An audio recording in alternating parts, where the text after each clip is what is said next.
Hi everyone, this is Dr. Victoria Nalule, and in today's webinar we're going to discuss energy justice, climate change litigation, and also issues of pricing carbon. So today we have various experts who are going to be joining us, including Professor Volker Rubin, Dr. Ted. We also have Professor Mani from the University of Dundee and Bernard from the International Energy Charter was supposed to be joining us today, but unfortunately will not be able to make it. So before we start, I also have my co-host, Subhan. So I'd like my co-host to briefly introduce himself, and then afterwards, we shall have brief introductions from Volker, Mani, and Ted. Subhan, would you like to briefly introduce yourself? Sure. Hello, everyone. My name is Saban. I am currently a LLM candidate at the University of Dundee's Centre for Energy, Petroleum, Mineral Law and Policy. I'm studying international energy law and policy, and I'm happy to be the co-host for today, and I'll be leading the Q&A section at the end. Thank you very much. Volker, would you like to introduce yourself? Thank you, Victoria. My name is Volker Röben. I'm a professor of energy law here at the CEP MLP. Thank you. Dr. Mani, would you like to introduce yourself?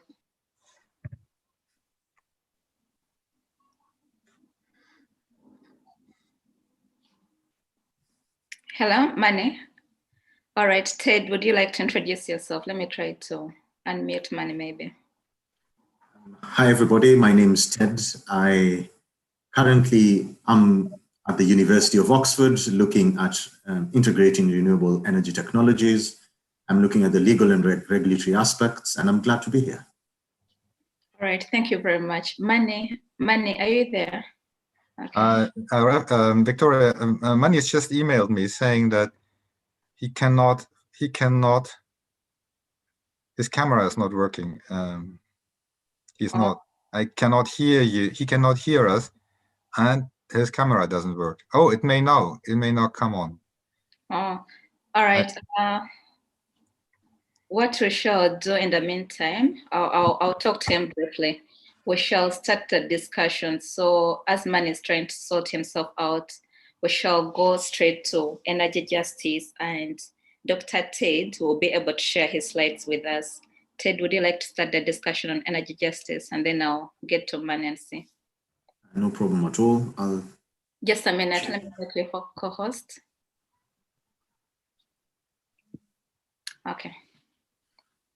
All right, because once I start sharing my screen, I'll not be able to see. So where I come from, this means yes, this means no, and this no one knows. So please tell me if you can see the slides, just please nod for me.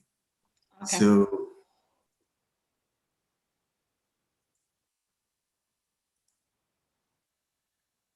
from here, I think. Yeah, this works. Can you see the slides? Mm-hmm. Super. So I'm not sure, what type of audience we have, but what I will do now is just do a brief introduction of what energy justice is about. And then I'd be happy to take questions on it. And I'm really glad because it does connect with the other topics of environmental justice, climate change litigation, and energy law. So we've already done the introduction. And so energy justice has two elements to it. There's a substantive element and a procedural element to it. So energy justice is both a substantive tool as well as an analytical one. And so energy justice identifies two things.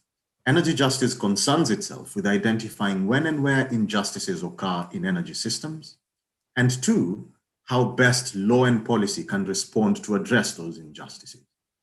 So just looking at what energy justice attempts to do can give you a glimpse of how it's going to be addressed. And there are three main tenets, and there's a fourth element which is now emerging, and we'll discuss it as we go further down. So there are three main tenets or pillars of energy justice. The first one is distributional justice. The second one is procedural justice. And the third one is recognition justice. Now, the fourth one is about restorative justice. So when we speak about distributional justice, is how are the benefits and the disadvantages of energy systems distributed amongst populations. And an example is siting of energy infrastructure. If you have, say, a coal power plant, or if you have a solar farm and you're located close to this installation, what are the negative effects that you get and how are those going to be addressed? When we speak about procedural justice, we are asking, look, are the people who are affected by energy projects or energy systems or energy decisions, are these people involved in making decisions that affect their energy choices and future? And third, recognition justice is about recognizing where the ills of energy systems are and how to address them. And restorative is about making reparations for those injustices. And so when there are several elements, so when you think about distributional, for example, one of the things that comes to mind is energy poverty. And when people think about energy poverty, they think either of, largely of sub-Saharan Africa or developing Asia for very good reason. In these regions, about 1 billion people do not have access to modern energy services. And so this is a problem because modern energy services are now elevated from not just being a question of whether you're coming from a developed or developing country. It's about the capacity to enjoy modern life. And when we think about energy, we shouldn't just think of it as a standalone sector, because we have questions here of healthcare, education. And in this picture was taken quite close to where my mom actually comes from. And you can see there are gendered issues here. This picture is done in what is called a manyatta, which is a traditional hut, which even during the day is quite dark. And without electricity, of course, things like doing homework, you can see, there's a picture there of a lady, probably doing her homework using, that is called koroboi in Kiswahili, which is basically a tin lamp. And of course, there are very serious effects. If you look at, WHO statistics, the number of people who die from smoky biomass, whether it's for cooking, heating, or lighting, is extraordinary. Because if you think about more than 1 billion people not having access to energy, it is a dire thing. And even those who have access to modern electricity do not necessarily have access to certain elements of modern electricity. And to give a very quick example of East Africa, we have access to clean cooking. $1 billion has been spent by the Clean Cooking Alliance as of 2020 to ensure that people have access to clean cooking facilities. But the country with the highest access to clean cooking is Kenya, and it's only 10% of the population. Places like Uganda have only 1%. And so we have quite a long way. So when we think of some of these things, energy poverty is one of the things to think about. How do we level the disparities across the globe? The second thing, when we think of an analytical framework, is think of the ones who suffer the most on a global scale, and these are the most vulnerable ones or the marginalized ones. And this isn't necessarily just developing countries. It's all around the world. And I can give example after example. When you think of energy poverty, there's energy poverty in developed countries. Every winter in this country, the United Kingdom, a few years ago, there were black carbon reports that were saying, look, there were about 5,000 deaths every winter because people could not afford to pay for their heating. And if you look at the US, Energy Information Administration reports as well, the black carbon reports, a lot of people in the United States as well suffer the same fate. And so think of the most vulnerable globally. And so when you think of distributional justice, I've given the example of energy poverty. When you think of procedural justice, think of involuntary resettlement. Where there is siting of energy infrastructure, there are certain things that happen. People are displaced, people are moved to pave way for this, land use is changed, indigenous practices are affected. and sensitive ecosystems are permanently changed. And so when we think of recognition justice, it's about recognizing where have these ills happened. And then comes the emerging one, which is restorative justice. How do we make reparations? How then, when we identify and recognize and involve people in energy decision making, how can we make good this? And I give two examples. Decommissioning is one of them. 10 years ago, for those who have worked in oil and gas, for example, 10 years ago, decommissioning was just beginning to emerge. Now, questions of decommissioning are quite serious. Energy accidents. When you think of energy accidents, it's now fundamentally important to think of these things in advance and not have a reactive perspective to it. But then what is the role of energy justice? Why is energy justice so important in broader energy transition discourse? It's important because of the last point on that slide, because the aim is to ensure that there is affordable, safe, and sustainable energy for all. This is the whole point of energy justice, leveling the disparities to ensure that this happens. And so this is a picture, of course, that somehow deals with the second question of involuntary resettlement and involving people in decisions that affect their property. This was an indigenous community in the US, and it won the photograph of the year, I think, Reuters. And this was someone who was standing, literally faced by an army saying, you're not going to build a pipeline on our traditional lands. And so there are all these questions about who's involved in these decisions and to what extent should their views be taken into account. So we have to think in a broader global context. If we're looking at sustainable, clean, and affordable energy, how does this fall into sustainable energy goals? And this is goal 7, and we can have a greater discussion on it as we go along. Now, what's the relevance of law? Because I come to this from a legal perspective. And there's the relevance of the law, and there are certain legal constraints that affect energy justice. And I'll just mention some of them, and I'd be happy to discuss at the end of this session. The first one is energy law is fragmented. There isn't a centralized energy law body that makes international or global energy law. There isn't an international judiciary that enforces energy law. And so when we think of this framework, and one of the reasons energy justice is important, it's one of the tenets, or it's one of the principles of energy law that helps in energy decision making. 2, there are also conflicting legal systems around the world. So you find international, national, and local energy law structures or infrastructure may not be working in tandem. You may have this common goal, but how each of these frameworks are structured are siloed. So if you think of at the local level, the permitting is excluded from international considerations and so on. And so this therefore means that energy systems tend to be dysfunctional at these levels, yet we have international value chains. And I can give a very good example. I'm sat in England at the moment, and the power that I may be having may be supplied by EDF. EDF is a French company that largely is dependent on nuclear power. France does not have any uranium. They source their uranium from Kazakhstan and Niger. You have local problems in Niger and Kazakhstan on uranium mining and so on.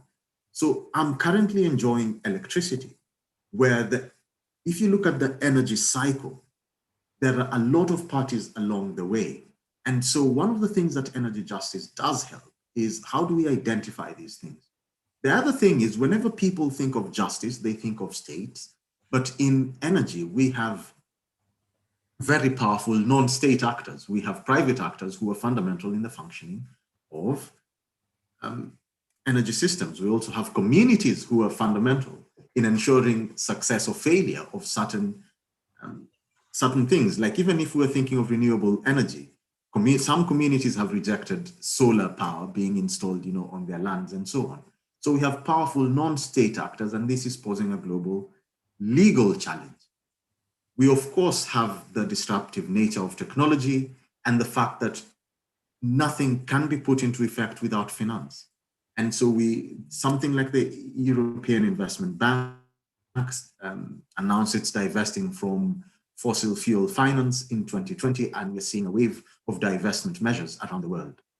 And so we have contemporary crises. There's climate change, which has now elevated the debate to the next level. And a lot of these trends seem to outpace how quickly international or traditional lawmaking is done. One major challenge here we have is that energy justice is not law. And so even when we speak about these things, I think it should be clear to note that energy justice could inform, energy law, but energy justice are principles that are not legal principles. And so how do we mainstream energy justice in international energy law discourse? So that is, this was the Deep Water Horizon accident. And, I'm just showing you these images to try and spike questions on each of these elements of energy justice.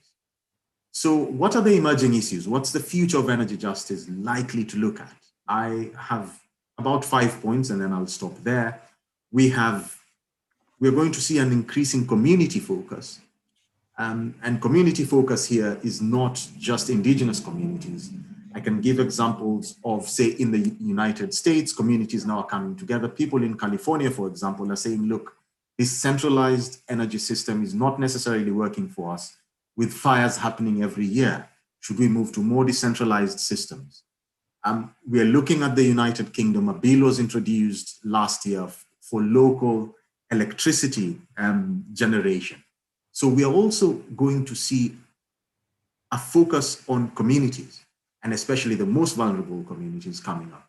Technology and its effect, and whether technology is alienating the vulnerable. And the vulnerable here could be the elderly, for example. Here we are looking at smart metering and smart technologies that many people either don't have access to or do not understand. Does this raise energy justice issues? We're looking at environmental justice, which is where energy justice has actually also built some of these tenets from. But we need to look beyond the climate emergency, because when we're looking at climate change and we need rapid solutions, are these rapid solutions excluding people? So then comes the question of social justice. Social justice has become a big thing with George Floyd and so on, and we're looking at diversity, inclusion, race, gender, and indigeneity. Are these going to be mainstreamed in an energy justice discourse? Of course, economics is going always to be a big deal with investment and finance, and restorative justice is now being considered as the fourth pillar of energy justice. So what legal rights, and this is where maybe Volker is going to speak about, what legal rights, remedies, and reparations are we going to see in law that might put into effect energy justice principles? And then, of course, the whole question of centralized versus decentralized systems. Are big projects have greater potential for harm, and should we move into more bespoke energy systems? And how does this fit into energy transitions discourse? I shall stop there, make way for the rest, and then I'd be happy to take questions after. Thank you very much. Thank you very much, Tate. So we shall move on to Dr. Mane with his presentation on pricing carbon and also electricity. Dr. Mane, I think you will start by introducing yourself. You missed out on the introductions.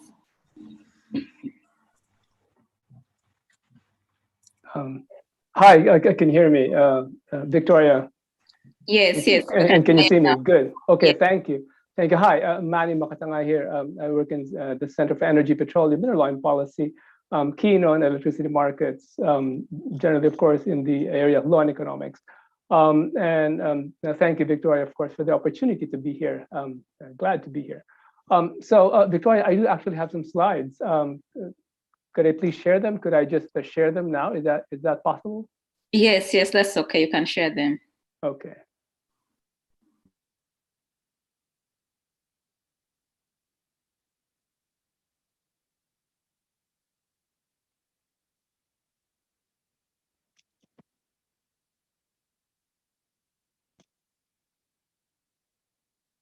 Okay, so can you now see the slides?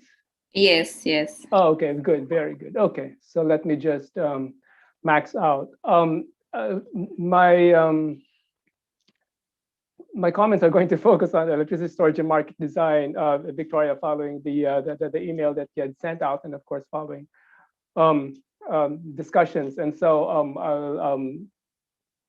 my plan is to provide commentary on the sources of economic value in storage, and then of course connect it to market design at the end of the day, in order to enable the value of storage to emerge. Because of course the presence of economic value, of course, is there. In other words, economic value exists regardless of our willingness or ability to perceive it, and of course regardless also of the quality of our market or regulatory institutions to actually grasp it. Yeah. Okay, so just a quick trip down memory lane. So looking at a couple of thousand years of data, of course, a lot of the action in terms of GDP really happened just over the last 500 years.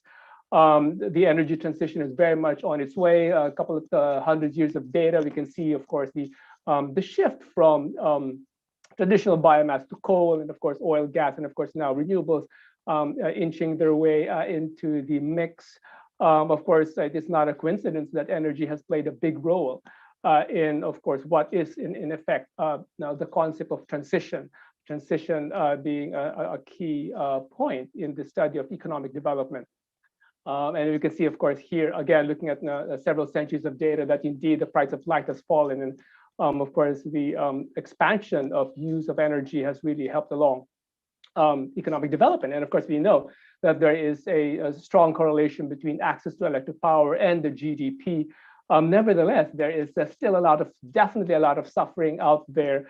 A lot of people are barely scraping by with a few dollars per day.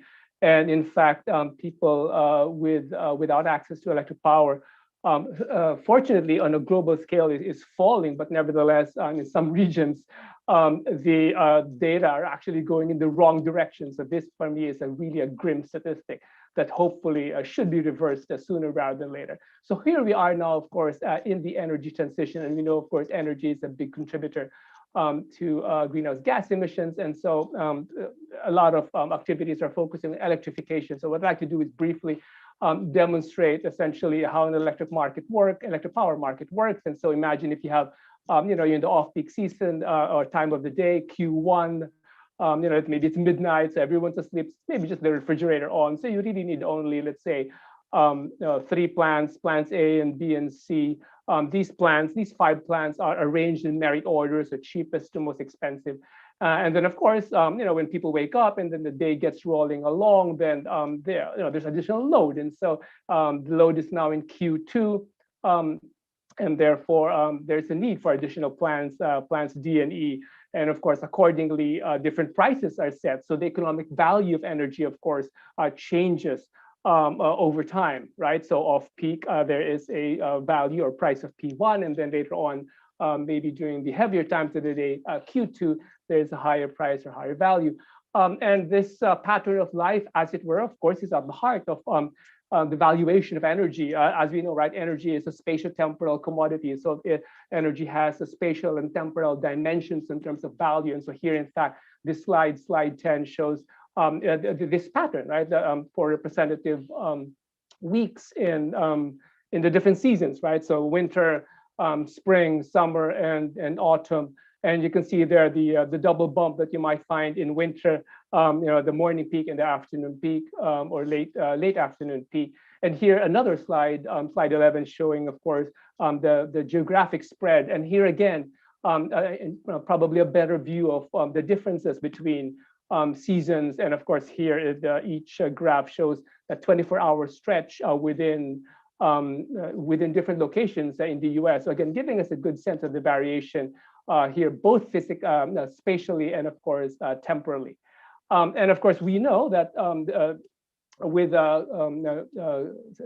global warming, for example, there's a tendency for extreme temperatures. And so there are simulations being done that indeed, if there are extreme temperatures, the peak load could in fact increase. This is both in Europe and the US. And so, of course, with the higher peak, given our graph a while ago, right, there is a tendency to require even more, in fact, additional plants that could in fact satisfy that peak level of load. And in fact, just recently, over the last several months, we have seen extreme cases, in fact, of high and low temperatures, right? So the outages in California in August, high temperatures happening in August, and then the low temperatures in February, mid-February, happening in Texas, and of course causing outages as well in Texas.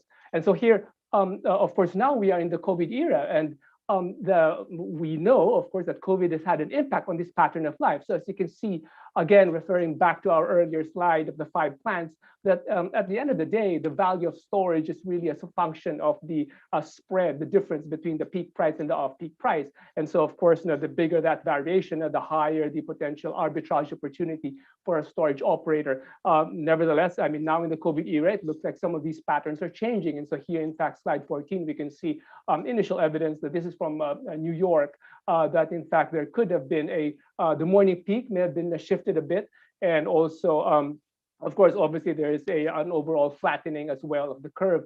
Slide 15 shows some data for the UK. This time, this is comparing the April of 2020 to previous Aprils 5 years before. And the bottommost curve, the blue, is in fact April 2020. And you can see there that indeed the peak to off-peak spread appears to have changed a bit. And so, of course, the jury is still out on the severity of the impact of COVID and the pattern of life, and therefore affecting potentially the temporal distribution of value. But nevertheless, right, I mean, we could see that obviously extreme events through climate change, or let's say now pandemic, could alter the source or the driver of economic value for storage. And then, of course, now here, looking at on the supply side, right, we know that, of course, additional renewable energy could, what is called the yield, the duct chart, right? So the potential for,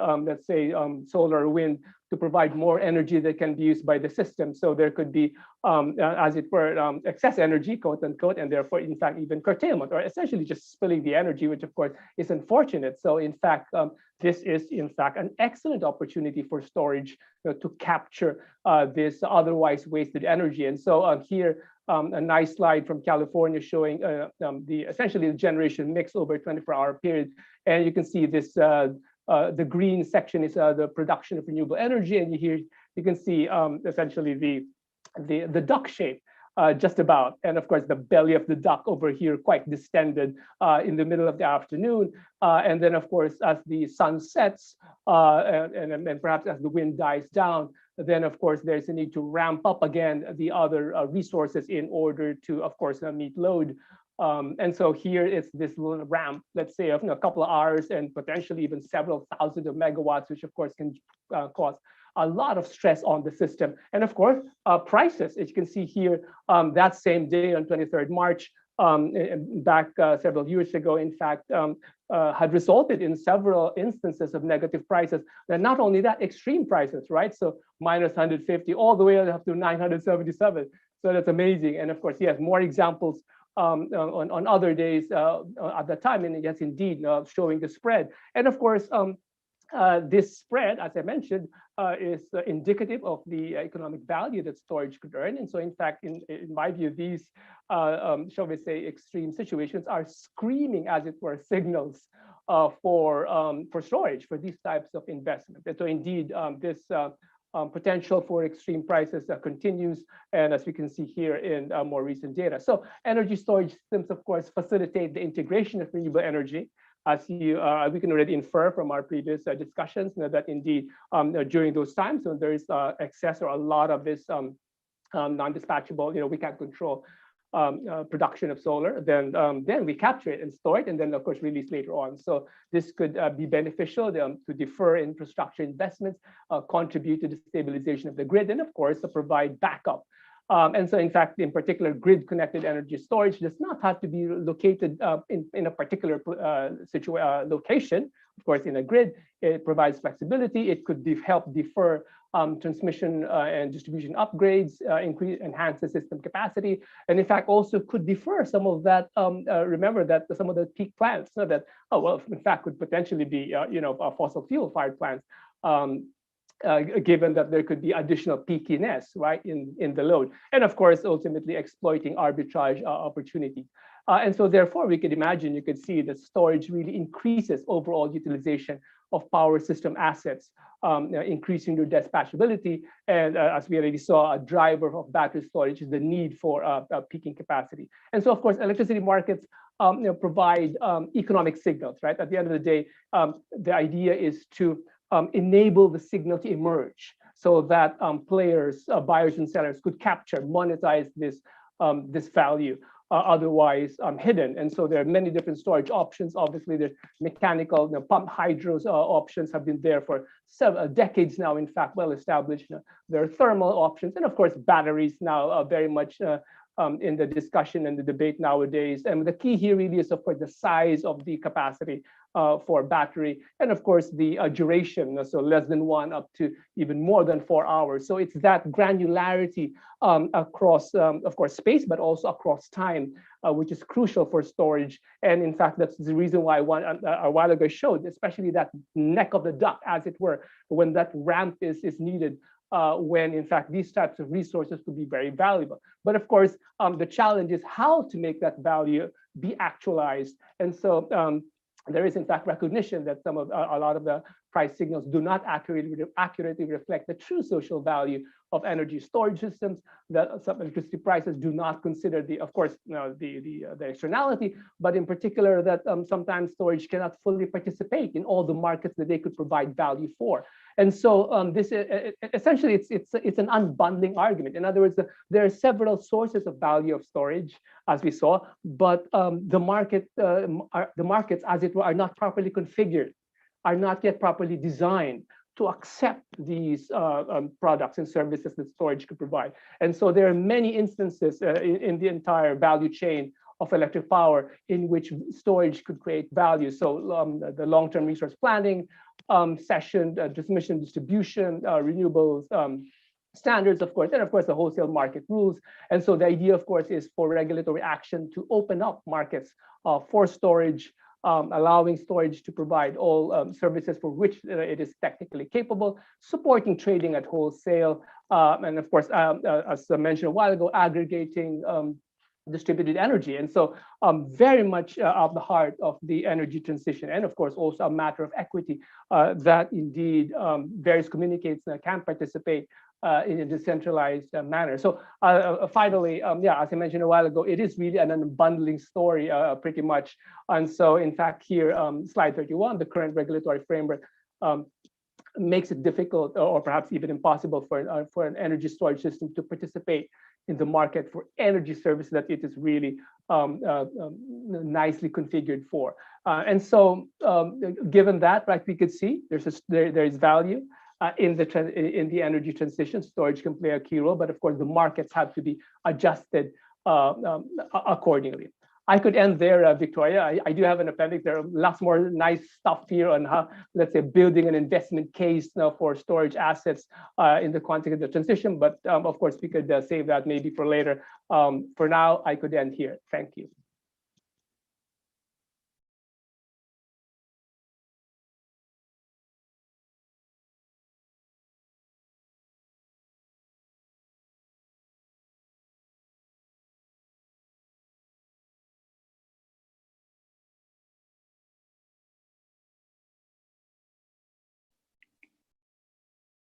Hello, welcome. Thank you. Thank you, Victoria. Yeah, fantastic presentations, comprehensive and very informative. And let me limit myself to a few words here, given that the time has much advanced. Ted spoke about the energy justice framework. and the need to relate this to law and further concretization in law. One aspect of it, although it's broader, it's not just related to energy justice, but it is clearly also related to it, is climate litigation. And that has to do with the fact that in addition to SDG 7, we have SDG 13, and the two, of course, are closely related. So you might say that energy action is climate action and vice versa. Now, climate litigation is interesting because it is a way of breaking down the top level international law response to climate change into domestic action.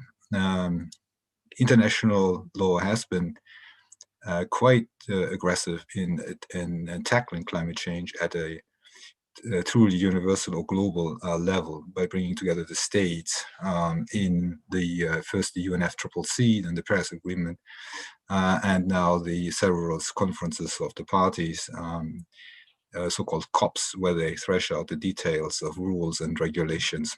And that's incredibly important. And that's about to coordinate action at the state level in terms of decarbonizing energy systems as well as the economies more broadly. The next step then is what can be done to implement the broad objective of the Paris Agreement. And that is a metaphor, to a certain extent, for the courts on the basis of the remedies that are available in national law. And I'll say a bit more about the broad trends here.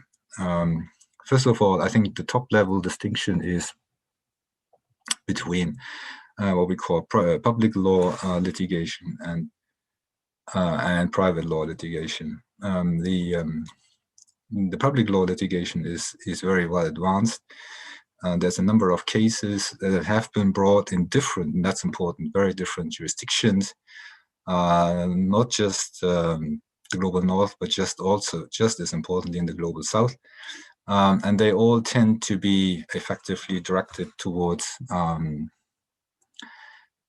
two types of objectives. One is making the state adopt more ambitious climate targets, climate objectives, and that's closely related to what the state has to do under Paris.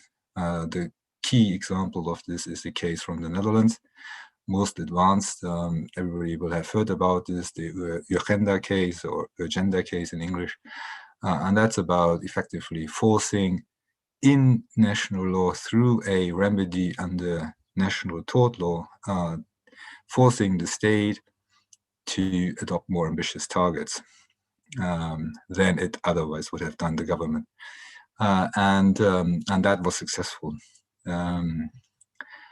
I have no time to go into the case here, but it is clearly a big precedent because the Dutch courts recognize that there is a number of things, including that there is an ambitious action is required, and it's also as a standard that particularly developed countries have to meet. Then that's the first type of action. The second type of action is more specifically directed towards energy projects, and particularly fossil fuel projects. Now, this is extremely important to stop those through the courts. And a recent case, these have a mixed record of success. A recent case in Norway was brought against the development of or the oil resources in the Barents Sea. That was semi-successful in the sense that the court did recognize for the first time that the so-called Scope 3 emissions have to be taken into account. That's the emissions that do not that are not generated in the process of exploiting the reserves, but only are generated in the combustion that maybe somewhere else. So that's the third country that has bought the oil. That's a big step forward because the territoriality principle of international law is being overcome here. However, they failed to stop the actual exploration of the resources. There are other cases that are more successful. Importantly, very importantly, in the global south, there's a Kenyan case where, and South Africa, where actual coal mines were stopped by the national courts because of the climate change implications.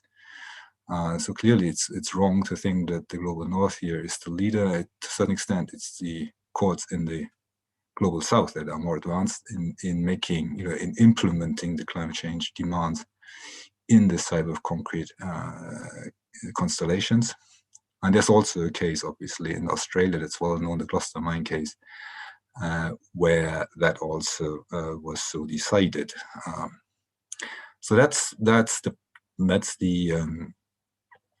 the public law side, broadly, where individuals bring cases against the state in national court. The other side that we are seeing emerge now in climate litigation, which may eventually be just as important or more importantly, and Ted mentioned the role of the private players in our sector, are cases that are being brought against big oil majors.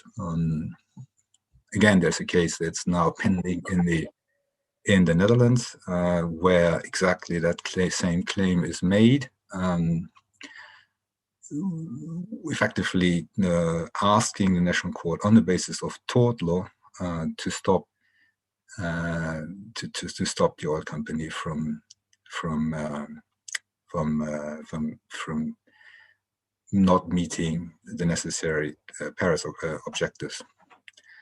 That's a very interesting development because traditionally international law requirements are addressed to states, not to private actors, regardless of how big they are and how important they are. So there's there are a number of so-called doctrinal hurdles to be overcome.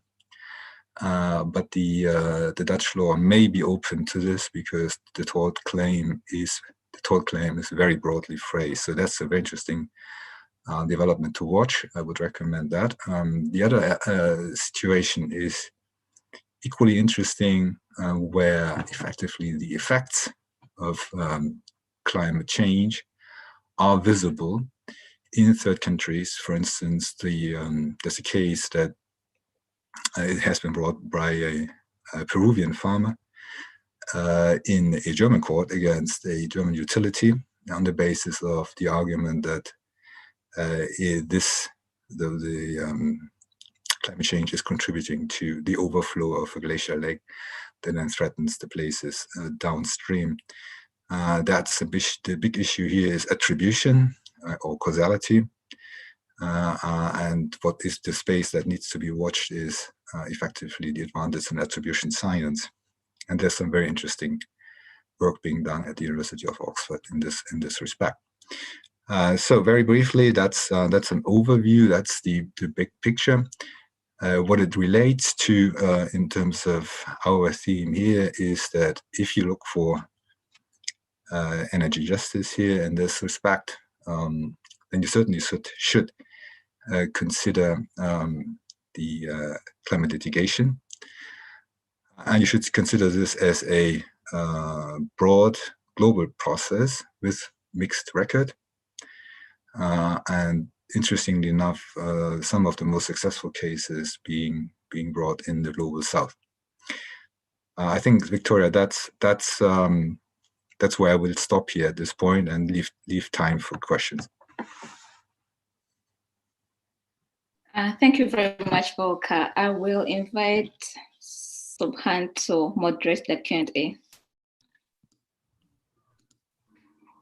Hi, thank you everyone for obviously such an interesting presentation that each of you have given today. One of the questions that have came through, I think, is for Ted. It says, what is the role of energy justice in international relations between two power countries, for example, Russia and Venezuela? That's a very interesting question indeed. And I think there are several things we need to recognize about justice. One, justice in general, not just energy justice, is not static, which means that it also is not necessarily universal. And one of the things that we assume is the universality of justice. So one of the things that energy justice attempts to identify is the three elements that I showed. And those elements can have universal application. However, when you think of power politics, because you've mentioned power countries and politics, power and politics are usually more concerned about stability, about retention of that power, and usually order. So I'd say that more often than not, although energy justice concerns ought to be at the top of the list, when you look at global trade-offs, there are a lot of national interests that would be put in ahead of energy justice.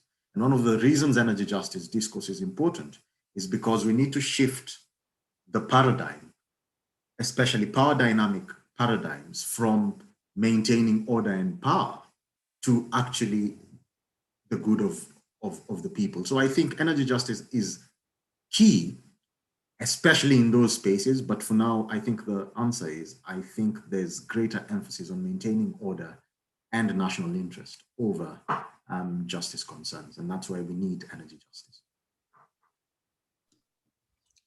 Thank you very much, Ted, for that. I have a question here for Volker.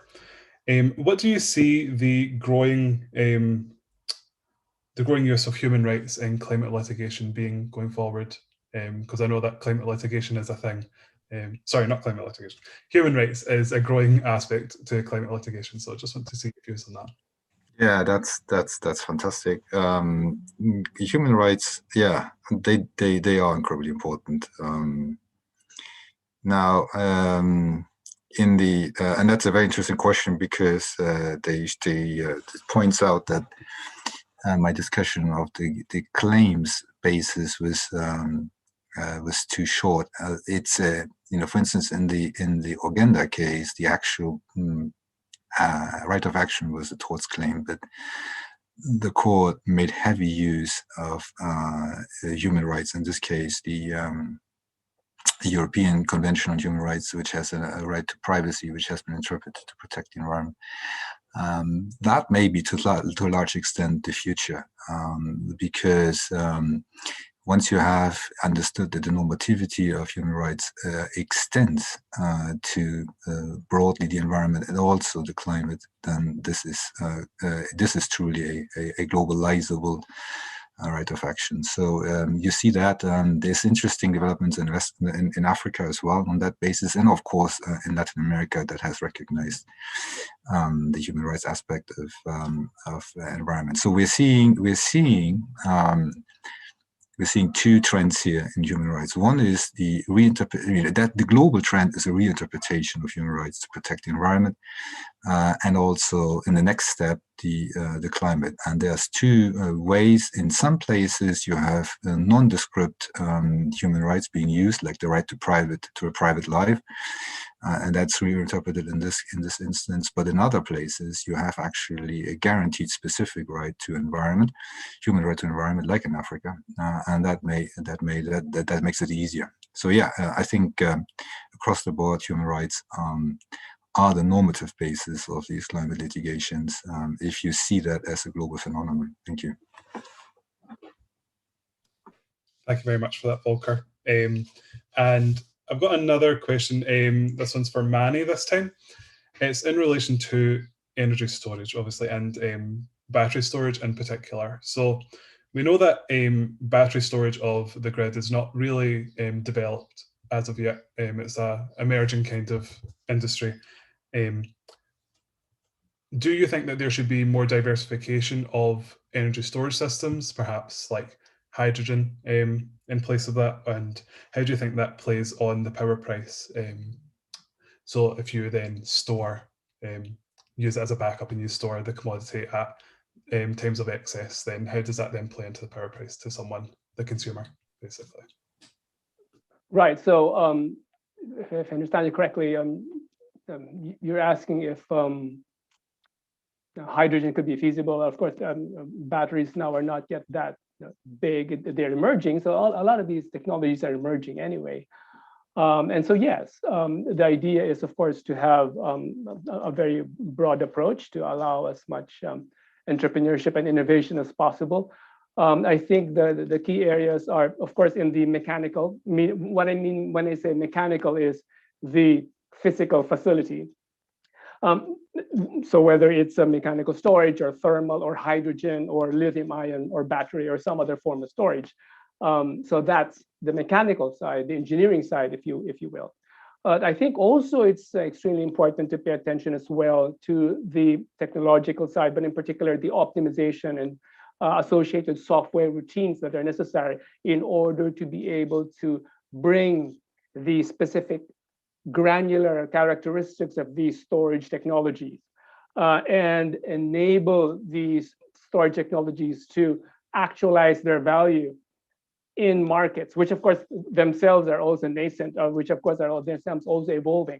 And so and I consider the technology, in particular the optimization routines, as a key player, as it were, in bringing together the technologies, the particular facilities, and the market designs. And so design a good market, have, let's say, sub-hourly equilibria, right? In other words, not just hourly or half hourly, but even intra-hour, maybe even 5-minute, even shorter types of pricing. And then, of course, having the appropriate optimization routines. And of course, pricing will accordingly adjust, because obviously the more opportunities to create value, the more the greater the incentive for the different players to participate, and therefore there'll be more arbitrage opportunities, and so the more that value can be captured, and of course providing an incentive even more again for investors to come in. So there could be a virtuous circle there. Thank you. Perfect. Thank you so much, Manny. Okay, and I wanted to also ask Volker one other question here. What kind of alternative methods do you think could be used then instead of climate actual litigation? Instead of going to court, what do you think communities or people or companies could do to try and avoid that? Yes, excellent. Alternatives. Well, I think first of all, it's important to put in place the role that litigation in this context can have at all. And that's, it can only be a supplementary means. This is of the climate change challenges is of a scale that effectively has to be tackled by policy. So it's really about changing law and policy at the national level, and then also its implementation. So this is clearly courts can play a role. And they can play an important role, both to hold governments to account and also to in certain instances to actually nationally enforce these commitments, but it shouldn't be overestimated. So you pointed to a very important, in the question about what else can be done.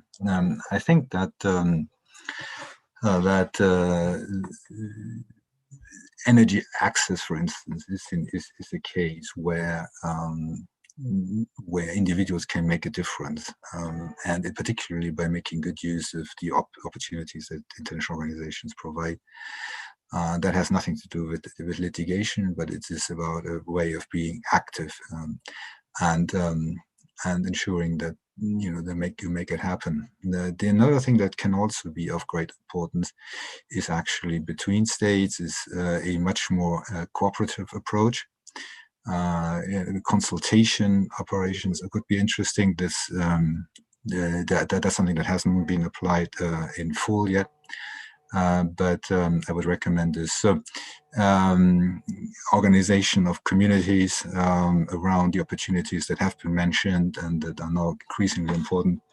Yeah, that's all possible, and I think you should see this as a broad panoply of options. Litigation is one, and I think we emphasize this because the key. It is interesting that this is the one field where international law is really making its way down to the domestic level, and where you can actually, as a private party, make a difference is through strategic use of the courts. Yeah. Thank you very much.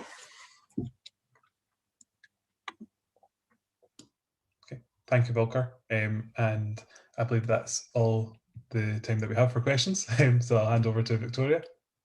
All right, thank you very much, Subhan, and thank you very much our speakers, including Professor Volker, Professor Dr. Mani, and Dr. Tate. So since we've run out of time, this marks the end of our webinar, and I'm sure I have all your email addresses. I'll be able to share the slides with you. Do not forget to subscribe to my YouTube channel, Victoria Narule, and also if you would like to watch other previous discussions, you can go to our website that is Name Energy, that is nameenergy.co.co, I think. But anyway, I'll be sending you all the details. And thank you very much, our viewers. This marks the end of our webinar. Bye-bye.